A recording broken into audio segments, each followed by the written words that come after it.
Bon, j'ai eu un petit problème technique, là. Mon vidéo avait arrêté tout seul sans que je m'en rende compte. Ça fait ça quand je vais chercher les documents. Fait que ça se peut que j'ai de la misère à faire juste le numéro 5. Là, je vais avoir de la misère à le faire d'une shot. Mais bon, on vous avait dit que pour chaque personne concernée, je vais avoir Andina et moi, on va avoir des droits ou des devoirs. Puis vous allez les trouver dans la Charte des droits et libertés, dans le Code civil, puis pour l'infirmière, dans le Code de déontologie.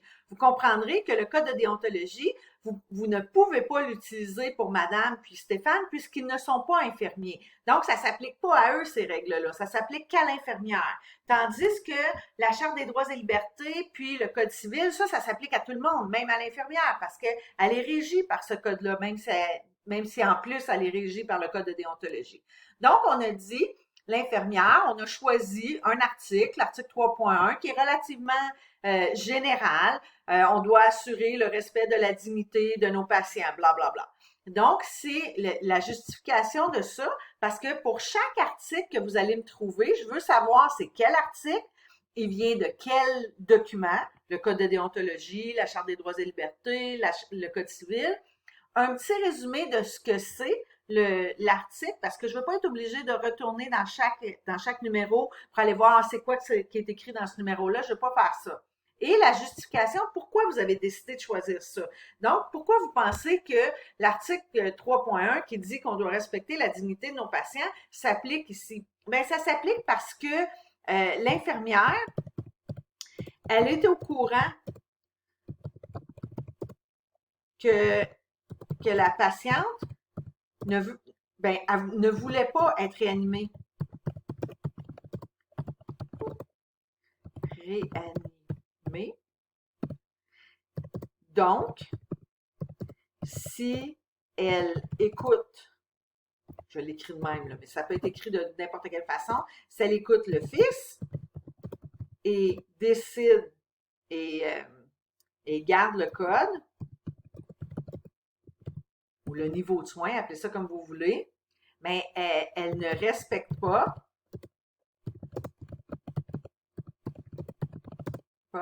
la dignité de la patiente. Donc, pour chaque article que vous allez trouver, je veux avoir le pourquoi vous avez décidé d'utiliser cet article-là. Puis, je veux pas juste que vous me répétiez qu'est-ce qui est écrit dans l'article. Non, non. Je veux que vous me disiez en lien avec la situation, pourquoi vous avez utilisé cet article-là. La madame, elle a des droits. Si on va chercher, puis là, j'espère que ça va pas arrêter mon vidéo, mais si on va voir le code civil, tout être humain, oui, je pense que ça l'a arrêté encore, hein.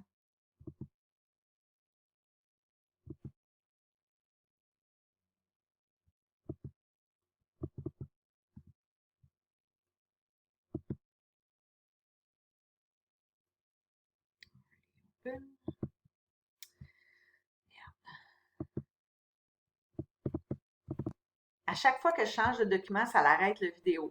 Donc, si on va chercher le code civil ici, qui dit tout être humain a le droit à la personnalité juridique, bla bla bla, titulaire. Oh, le numéro 3.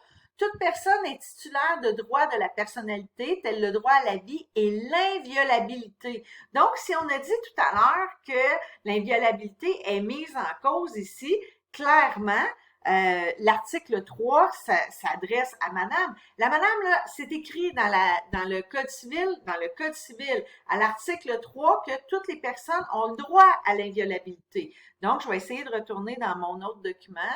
Je sais pas si ça va fonctionner. Ben oui, ça fonctionne. Alors, si on dit dans le code civil, l'article 3, ça parle de blablabla, bla, bla, tout individu a droit à l'inviolabilité.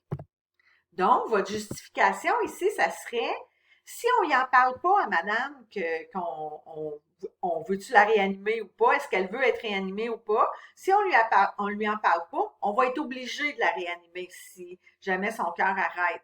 Et ça serait imposé si on décide de réanimer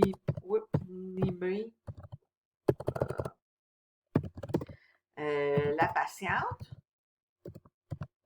et qu'elle ne le voulait pas, on impose un soin qu'elle ne veut pas. Donc, on va à l'encontre de l'inviolabilité.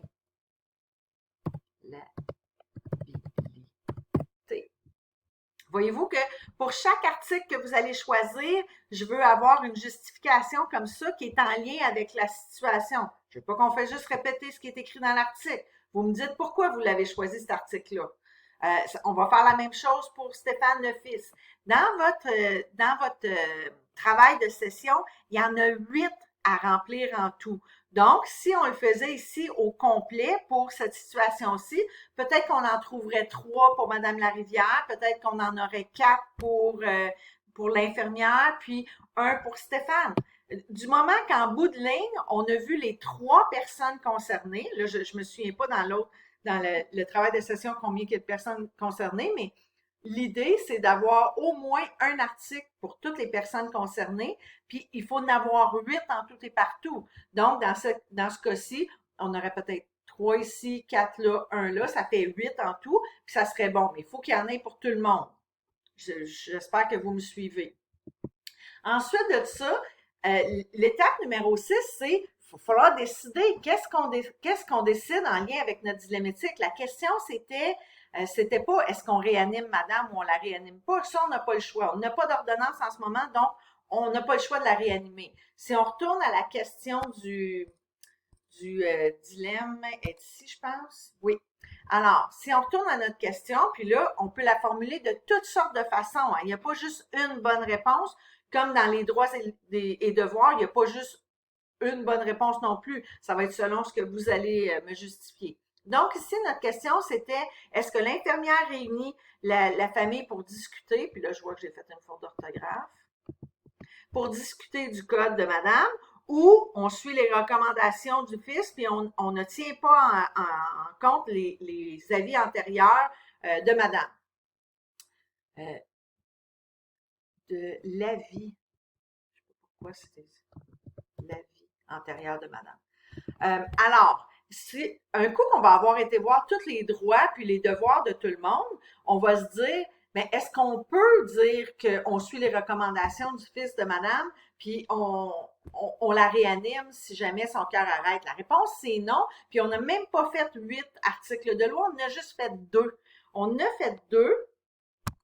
On a fait 2, puis les 2 nous enlignent déjà sur le fait qu'on ne peut pas réanimer madame sans lui en avoir parlé. On est obligé de réunir la famille ou à la limite d'en discuter avec la patiente, mais on est obligé d'en parler parce qu'on ne pourrait pas juste tenir compte de la vie du jeune homme parce que madame, c'est écrit noir sur blanc ici, madame a le droit à l'inviolabilité.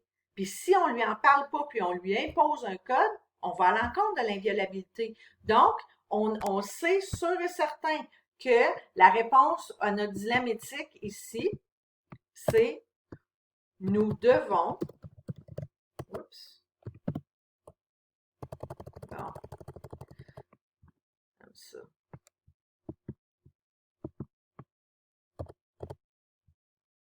Ici. Nous devons discuter avec madame de son statut de niveau de soins ou soins ou code, appelez-le comme vous voulez. On est obligé de le faire. C'est ça la réponse à notre dilemme. On est obligé d'en discuter, soit avec madame ou en famille au complet, mais on est obligé d'en discuter. C'est ça la réponse à notre dilemme.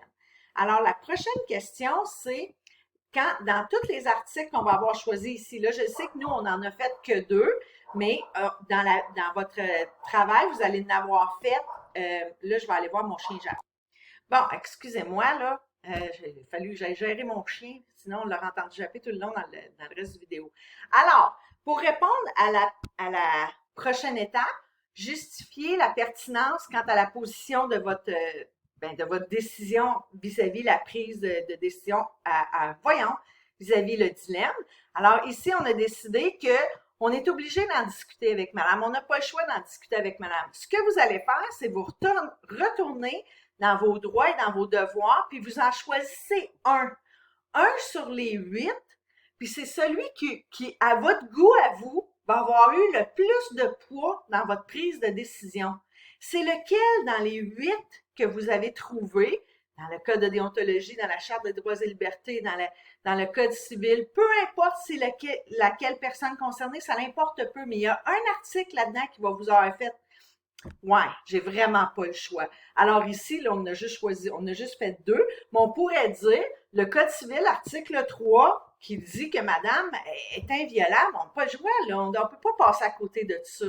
Elle est apte, vous auriez pu en choisir un qui parle du consentement légal, qui dit qu'une personne apte et majeure et lucide se doit de prendre des décisions pour elle-même. Vous auriez pu aller dans cette décision-là. Donc, vous en choisissez un parmi les 8,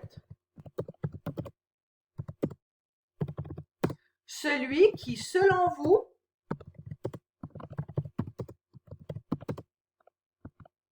avait le plus de poids pour prendre la décision.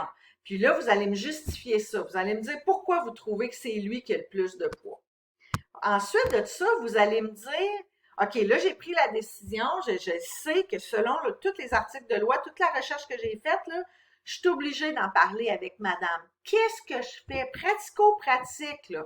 Qu'est-ce que je vais faire pour pouvoir mettre en fonction la décision que j'ai prise face à ce dilemme-là? Fait que là, vous allez peut-être dire, ben, je vais être obligée de faire une réunion de famille, là. J'ai pas le choix. Vous allez peut-être dire, je vais en parler au médecin.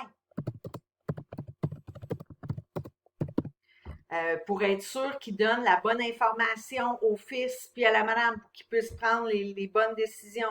Vous allez peut-être dire, je vais parler à madame en privé. Peu importe ce que vous allez décider, je veux que vous me l'écriviez là. Puis, je me souviens pas combien qu'on a décidé que ça en prenait minimalement, là, mais mettons que c'est 2 ou 3 ou 4, je me souviens pas, mais il me semble que c'est 4. Ben, vous mettez 4 trucs pratico-pratiques que vous allez faire pour mettre en fonction la décision que vous avez prise face au dilemme éthique. Alors, j'espère que ça va vous avoir éclairé. Si vous avez des questions, vous savez, vous pouvez toujours me rejoindre. Puis on va essayer de faire une petite rencontre, là, peut-être quand on va faire le débat là, sur Teams. Là, si vous avez des questions par rapport à ça, parce qu'on a un débat sur Teams le 5 octobre. Alors, le 5 octobre, essayez de préparer vos questions, puis je pourrai répondre là, à ce moment-là ou Andina pourra répondre. Alors, je vous remercie beaucoup. Au revoir!